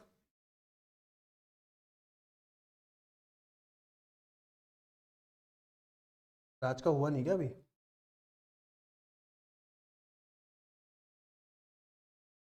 हो गया सर। हो गया? यहाँ तक कोई दिक्कत तो नहीं ना? बस एक सर। कंसेप्ट, एक कंसेप्ट और बचा है एन्युटी का, बस एक कंसेप्ट और करा रहा हूँ, इसको ध्यान से देखना। अगला कंसेप्ट है आपका डेफर एन्युटी और एन्युटी ड्यू। ठीक है, इंपॉर्टेंट कंसेप्ट है, ध्यान से समझना। अब आप बोलोगे सर यही तो सारी की सारी समस्या थी जब हमने फाउंडेशन में पढ़ा था, एक डेफर एन्युटी होता है, एक एन्युटी ड्यू होता है। देखो, एक होता है डेफर एन्युटी। जब भी आपका क्वेश्चन साइलेंट होगा आपको हमेशा डेफर एन्युटी मानना है। डेफर एन्युटी का मतलब आम जिंदगी। आम जिंदगी का मतलब जहां पर आपको हर साल के एंड में पैसा मिल रहा है या हर पीरियड के एंड में पैसा मिल रहा है। जैसे आपको एग्जांपल बताता हूँ, हर पीरियड के एंड में पैसा मिलने का मतलब क्या है। लेट सपोज आप अपना पूरा काम कर लेते हो, उसके बाद आपको सैलरी मिलती है। ठीक है, मैं हर बार पीरियड के एंड में कुछ पैसे दे रहा हूं, तो वो सारे यहाँ आएंगे। जैसे अभी तक हमने ऊपर के जितने क्वेश्चन करे, हमने बेटा यही अजम्पशन रखी थी कि आज मैंने इन्वेस्ट करा कहीं, तो पूरा पीरियड खत्म हो जाने के बाद महीने के एंड में या साल के एंड में मुझे कुछ पैसा मिल रहा है। तो यहाँ कैश फ्लो अराइज होते हैं at the end of every year, at the end of each year या एवरी ईयर, जो आपको बोलना हो। तो बेटा ये तो नॉर्मल है। जैसे देखो, आज अपने कोई पैसा लगाया, जैसे जीरो टाइम पे आपने टुडे कोई पैसा लगाया, और लेट सपोज, क्योंकि ये एन्यूटी है, एन्यूटी है तो हर साल सेम पैसा मिलेगा, आपको 5 साल तक सेम पैसा मिला, तो बिल्कुल वैसे ही करेंगे जैसा अभी तक हम करते आए हैं, बिल्कुल वैसे ही करोगे जैसा अभी तक हम करते आए हैं। जैसे 100 लिया, प्रेजेंट वैल्यू एन्यूटी फैक्टर लिया, मल्टीप्लाई कर लिया। पर अगर बेटा ये क्वेश्चन ड्यू का होता, अगर ये क्वेश्चन एन्यूटी ड्यू का होता, ड्यू का मतलब मिनटोस जिंदगी, वो कौन सी थी, आम जिंदगी, ये कौन सी है, मिनटोस। क्योंकि यहाँ पर at the beginning of each year मेरे को कहीं ना कहीं से कोई ना कोई पैसा मिल रहा है। भाई एक बार बताओ, कभी तुमने ऐसा सोचा है कि मैं आज जीरो टाइम पे कहीं इन्वेस्ट करूं और मुझे आज से ही पैसा आने लग जाए? आज से पैसा नहीं आता, जनरली पैसा 1 साल बाद, 1 महीने बाद आता है। ठीक है, ये वाला केस पता है कहाँ होता है? ये वाला केस बैंक में आरडी के केस में होता है। जैसे आप आज कोई आरडी खुलवाने गए, तो आज ही आपके अकाउंट से पैसा कट जाएगा। आज आपके अकाउंट से पैसा कटा मतलब बैंक को आज ही पैसा मिल गया। ठीक है, तो ये एन्यूटी ड्यू होती है। एन्यूटी ड्यू हम सिर्फ जब लेंगे जब क्वेश्चन में बता रखी हो, हम कभी भी खुद से नहीं मानते। अगर क्वेश्चन कह रहा है कि कैश फ्लो हर पीरियड के बिगिनिंग में आ रहे हैं, सिर्फ आप जब लोगे। अदरवाइज या तो क्वेश्चन साइलेंट हो या क्वेश्चन में लिखा हो at the end of each year, वो हमारे लिए डेफर एन्यूटी होती है। डेफर एन्यूटी का एक नाम और होता है रेगुलर एन्यूटी। डेफर एन्यूटी का बेटा एक नाम और होता है रेगुलर एन्यूटी। ठीक है ना, और दूसरी हमने पढ़ी ली अभी, एन्यूटी ड्यू, मिनटोस जिंदगी। ठीक है, यहां तक कोई दिक्कत तो नहीं। अब देखो मिनटोस में क्या होगा, जहां at the beginning of each year पैसा मिल रहा है। सर जैसे यहाँ पर मेरे को 5 साल तक 100 रुपए मिले थे, यहाँ पर भी 5 बारी 100 रुपए मिल रहे हैं। बस फर्क एक ये है कि आज ही मेरे को 100 रुपए मिल गए। यहाँ क्या था, 1 साल के एंड में, 2 साल के एंड में, 3 साल के एंड में, 4 साल के एंड में, 5 साल के एंड में। जबकि यहाँ क्या है, पहला पैसा आज मिला, अगला पैसा एक पहले साल पे मिलेगा, फिर दूसरे साल पे, फिर तीसरे साल पे, फिर चौथे साल पे। अब आप एक बात बताओ, मैं कहता हूँ आपको इसका फॉर्मूला याद रखने की जरूरत ही नहीं है, आप कंसेप्ट समझ लो, कंसेप्ट से ही क्लियर हो जाएगा। यहाँ पर बेटा ये है 0 ईयर, 1 2 3 4, मेरे को 100 रुपये यहाँ मिले, 100 रुपये यहाँ, 100 यहाँ, 100 यहाँ, 100 यहाँ। तो भाई मेरे को एक तरीके से प्रेजेंट वैल्यू तो बस इनकी निकालनी है ना, इन्हीं की तो प्रेजेंट वैल्यू निकालोगे। ये तो ऑलरेडी प्रेजेंट पे खड़ा है, ये तो आज ही पैसा मिल गया, इसकी क्या प्रेजेंट वैल्यू निकालूंगा? तो इस केस में मेरी प्रेजेंट वैल्यू क्या हो जाएगी सर, 100 लो, इनटू में प्रेजेंट वैल्यू एन्यूटी फैक्टर लो 10% का जो भी है, 4 साल के लिए लेना। मतलब एक बात ध्यान रखना, अगर आपका क्वेश्चन 5 साल का है तो आप हमेशा 1 साल कम लोगे। ऐसा क्यों? क्योंकि जैसे अगर क्वेश्चन 6 साल का है, पर पहला पैसा तो मेरे को आज ही मिल गया ना भाई, अगर पहला पैसा आज मिल गया तो अगली बार में तो 5 सालों में ही सारा पैसा मिल जाएगा। एक बात बताओ, क्वेश्चन है 6 साल का, क्वेश्चन है 6 साल का, मतलब आपको 6 बार पैसा मिलेगा। 6 बार में से जीरो टाइम पे एक बार पैसा मिल गया, तो आगे तो बस 5 बार पैसा मिलेगा ना, इसीलिए यहाँ पर n-1 करते हैं बस। बताओ कोई दिक्कत? No sir. ठीक है, और तुम्हारे को एक चीज बताऊं, जब तुमने इन सब की प्रेजेंट वैल्यू निकाली तो साथ में तुमने ये 100 और जोड़ा, 100 तुमने और जोड़ा, तो कायदे से तुमने करा क्या सर, 100 रुपए तो पहले से ही थे प्रेजेंट वैल्यू पे, और आपने आगे 100 इंटू में प्रेजेंट वैल्यू एन्युटी फैक्टर जो भी रेट है और 1 साल कम का लिया। तो इनमें से क्या, इनमें से मैं 100 को बाहर कॉमन नहीं ले सकता? आप यहाँ से 100 को कॉमन ले लो, आपका फॉर्मूला बन गया, एक आ गया 1, आगे आ गया present value annuity factor r% n-1, जो हमने फॉर्मूला लिखा हुआ है। बताओ क्या आपको फॉर्मूला समझ आया कि ये 1 भी कहाँ से आया? कॉमन लिया बस हमने, और कुछ यस नहीं। सर। बताओ फॉर्मूला याद करना है, ये कंसेप्ट है तो बस बहुत है, कंसेप्ट है तो क्लियर तो है, फॉर्मूला क्यों याद करूँ मैं? बताओ जी, यहाँ तक कोई दिक्कत परेशानी? और सर क्लियर है ना? तो आज तक का जो मेरा टारगेट था, मतलब मेरे को आज जो आप लोगों के साथ डील करना था, वो सारा कुछ हो गया। बस एक काम करेंगे, सबसे पहले मैं आपको 1-2 चीज़ें बता देता हूँ। बेटा ये मेरा नंबर है, नंबर यहाँ पे लिखा हुआ भी होगा, नहीं लिखा हुआ, चलो नंबर दे रहा हूँ, पहले तो नंबर मेरा नोट कर लो, जिसके पास नंबर नहीं है। अबे यार मैं रुपए क्यों लगा देता हूँ हर एक के आगे? FM पढ़ो तो रुपए लगाने का लगता है बस हर एक के आगे। ये मेरा नंबर है 9643044334, ये मेरा पर्सनल नंबर ही है। आपको कोई भी डाउट हो, कैसा भी डाउट हो, आप पूछ सकते हो। जब तक आपको कोचिंग की तरफ से बुक नहीं मिल रही है, जब तक मैं आपको PDF दे देता हूँ, ताकि आपको कुछ भी रिवाइज करना हो, एटलीस्ट आप जब तक तो रिवाइज कर लो। एक बार आपके पास हार्ड कॉपी आ जाए फिर तो आप सारा काम कर ही पाओगे, है ना? ये मेरा नंबर है, आप मेरे को मैसेज भेज देना, मैं आपको ग्रुप ये क्या कहते हैं बुक भेज दूंगा। इसके बाद बेटा एक चीज़ और, अभी हम ये सारा रिवाइज करेंगे, अभी तक हमने जो पढ़ा। हमारी क्लास का ऐसा ही शेड्यूल रहेगा, जब क्लास चालू होगी 5 मिनट की रिवीजन जब कराऊंगा जो भी हमने पहले का पढ़ा है, फिर सारा करके लास्ट में 5 मिनट की रिवीजन हम करेंगे ताकि आपका साथ के साथ चीज़ें लिंक होती जाए, ठीक है। और एक चीज़ आपको और बताता हूँ, इसके बाद एक ये छोटा सा लेकिन इंपॉर्टेंट कंसेप्ट है IRR। IRR एक छोटा सा कंसेप्ट है, अगर आप लोगों पे आज टाइम है तो हम IRR का कंसेप्ट डील कर सकते हैं। IRR की मेरी एक वीडियो बनी हुई है 30 मिनट की, अगर आप बोलो तो मैं आपको वो वीडियो दे दूं, आप उस वीडियो से ये IRR का कंसेप्ट खाली निपटाना चाहते हो तो निपटा दो, क्योंकि आपने अभी टाइम वैल्यू ऑफ मनी पढ़ा हुआ है तो आप इस चीज को अच्छे से लिंक कर पाओगे।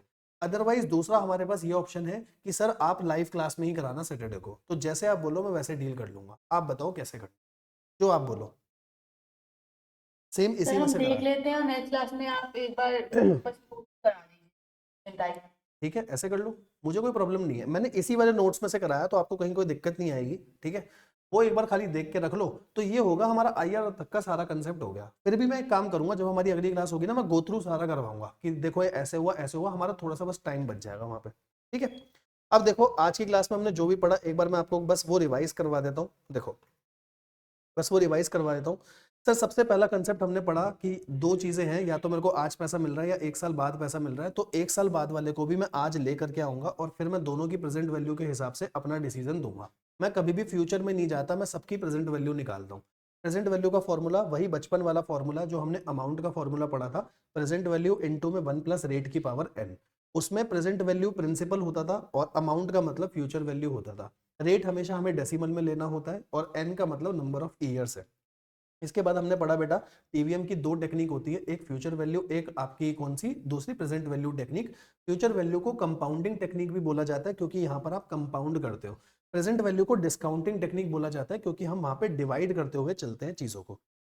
इसके बाद अगर मल्टीपल कैश फ्लो है, सारे कैश फ्लो इक्वल है, तो सबको पकड़ करके आपको जीरो टाइम पे लेकर के आना है, और जीरो टाइम पे इनको लाने के लिए आपको नॉर्मली डिस्काउंट करना है। जैसे अगर मेरे को 5 साल बाद 600 रुपए मिल रहे हैं तो 600 को पकड़ो और 5 साल के लिए डिस्काउंट कर दो। मेरे को 7 साल बाद 800 रुपए मिल रहे हैं तो 800 को पकड़ो और 7 साल के लिए डिस्काउंट कर दो। जिस रेट से आप डिस्काउंट करते हो तो जो उसका फैक्टर निकलता है उसे हम प्रेजेंट वैल्यू फैक्टर बोलते हैं, जो हमेशा 1 से छोटा आता है, 1 से बड़ा कभी भी नहीं हो सकता।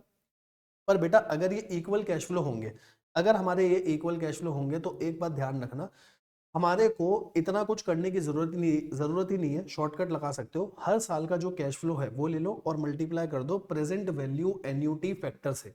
इससे प्रेजेंट वैल्यू एन्यूटी फैक्टर से इससे मल्टीप्लाई कर दो। ये 1 से बड़ा भी हो सकता है, जनरली 1 से बड़ा ही होता है, ठीक है।